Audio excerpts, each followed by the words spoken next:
এ ভাই, খাবার কিছু আছে? খাইতে দেন, খিদা লাগছে। খাবার আনেন নাই আপনারা? আমরা তো খাওয়ান আনছি 20 দিনের, আজকে তো 24 দিন হইতেছে। কই যাইতেছি না যাইতেছি কিছুই জানি না। আরো 15 থেকে 20 দিন লাগবে, না খা থাকেন। ওই বেটা কি কয় 15 থেকে 20 দিন লাগবো? ওই মেয়ে মজা চান? 20 দিনে কত কাছে 24 দিন হইছে, আরো 20 দিন লাগবে না? একদম আলাদা দিব মাথা। ভাই সত্যি করে কম তো, আরো কয়দিন লাগবে আমাকে? 15 থেকে 20 দিন লাগবো।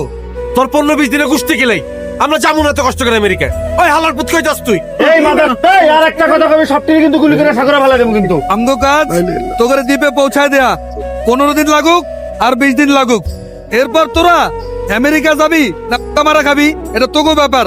মানুষ না খেলে মরে না, খিচকা থাক। হ্যালো মৌসুমী, মৌসুমী আমি সানি। তুমি কই? মৌসুমী আমি তো অন্য একটা বর্ডারে ঢুকে গেছি বুঝছো। ওরা বলছিল 20 দিন লাগবে, এখন তো 30 দিন হয়ে গেছে, আরো নাকি 10 দিন লাগবে। তুমি কোনো চিন্তা করো না মৌসুমী, আমি একদম ঠিকঠাক আছি। আমি আমেরিকা ঢুকে তোমার ফোন দিতেছি, ঠিক আছে? শুনতেছ আমার কথা? শুনতেছি। Mousumi I love you. একটা কিছু বলো। I love you too. তুমি আমার নিয়ে কোনো টেনশন করো না, আমি একদম ঠিকঠাক আছি, ঠিক আছে? রাখবো।